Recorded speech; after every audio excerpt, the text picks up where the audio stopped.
This is the Long Story Short Show. My name's Corey. I'm Jen. And we just watched Doom Patrol Episode 5. So we want to take a couple minutes to talk about it. Not a lot, like 5-6 minutes to talk about it. Yeah. This was Episode 5. It was called Puppy Patrol. Paw Patrol. Paw Patrol, yeah, because it was Puppet Patrol. This one's Paw Patrol.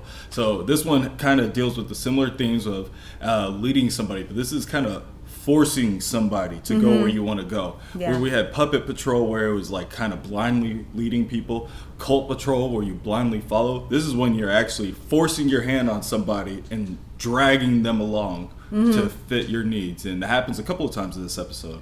What was one that jumped out for you? The first one that definitely jumped out for me was the flashback of Crazy Jane, because I love flashbacks. So it was like 1977, and that's when she was in the insane asylum, and they kind of like forced her in a corner to kind of force another personality to come out. Yeah, like a animal in a corner, and then it went feral. And what happens when it goes feral is you find out that you're actually afraid of the animal, and they did a really good job of showing that with the doctor. It was like, because you can beat your dog all the time, but like once that dog starts showing its fangs, you're gonna step back. You're gonna be like, okay, whoa, I'm scared. Yeah. So they did a really good job of doing it like that. What was one that popped out for you? One that popped up for me was Cyborg. He was like an injured animal when he had his arm blown off. Oh, and they're like, look, this is for your best interest, basically, when they pushed the SOS button on the back of his neck, Robot Man did.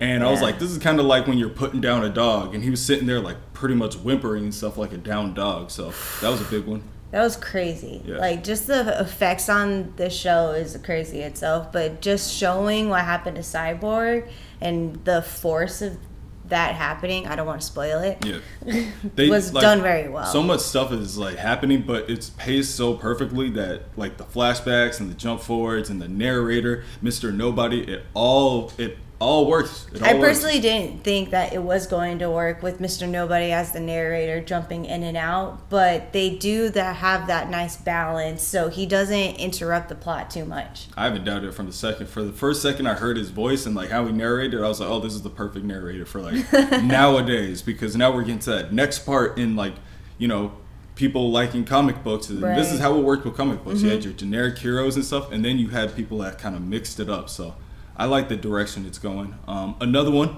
if we still want to talk about, we had Crazy Jane, we had Rita. Rita was going after the kid, the book. Oh, yes. What's his name again? It's like...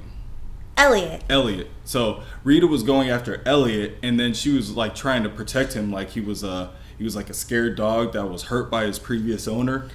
Oh, man, that hits you in the feel goods. Yeah, and then when he disappeared, sorry, spoiler. When he disappeared, she was just kind of sitting there like it was like her dog died. It was like she didn't know what to do, and she kind of lost herself for a little bit. But then they're doing a really good thing with Rita, and they're showing how every time she loses herself, she's putting herself back together quicker and quicker and quicker, and she's kind of... I do like that, because with her powers, it's very easily... It shows very easy that when she gets stressed, she loses sight of her powers. Yeah, it's very noticeable when she gets stressed.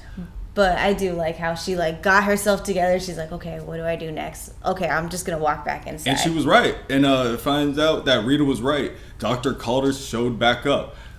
Remember the thing that she said to Cyborg in the very beginning? Like, he's just gonna show back up. All we have to do is wait.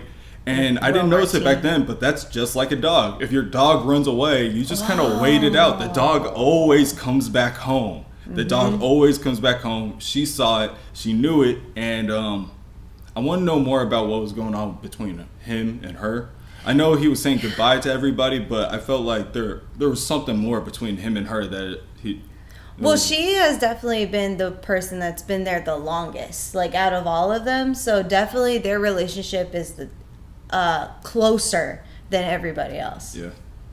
So, let's see. Was there anything else we could talk about? Robot Man, but the last one was the most obvious for the Pup Patrol. Was like the dog was like the key factor in this episode. So there will be a dog, and it will be a key factor in this episode. True. But that's not really symbolism. I wouldn't say that's more like literal. Like we threw a dog in here so that you could have like the dog, which was cool. It was a twist too, because like the way you see it with all like the symbol, you're looking for all these symbols and everything like that. You're looking for all this stuff that's like hidden under like the first layer, and then they're like, nope, it's just a dog. Here it is, it's just a dog. So that's really cool. It's really, I like the direction of this channel. This show. I like the direction they're taking it, where they kind of throw you in a loop every once in a while, but every single episode, it's like they're hitting those major comic book beats. So they skirt the line pretty nicely. One last one. Did you have any more?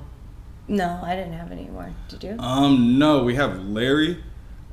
We didn't really have too much with Larry in this episode. He just is kind of trying to come to terms with the force that's in him, and he's distancing himself more and more from his Larry persona.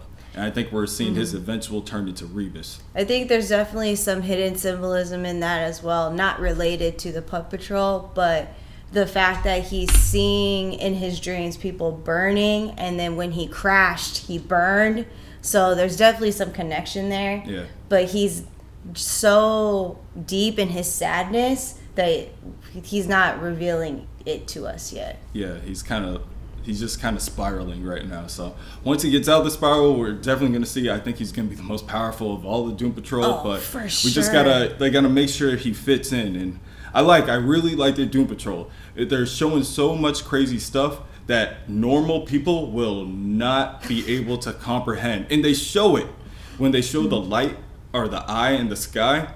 The lady is smoking cigarettes while she has all of her like cancer and like tubes and everything like plugged up to her, showing that when people see something that will hurt them, they won't care. They won't really even understand how it's going to hurt them. They just move on with their day and do what they want to do. And they paint a perfect picture of that. So definitely check it out. Doom Patrol Episode 5 is more of the same, which means more of the greatness that is Doom Patrol. We love it. Did you have anything else to say before we end the show? Watch it. And also check out our last video up right now on Long Story Short Show. We'll put the link below. Okay, nice. All right. So that is it. This is the Long Story Short Show. My name's Corey. And I'm Jen. And we'll catch you later.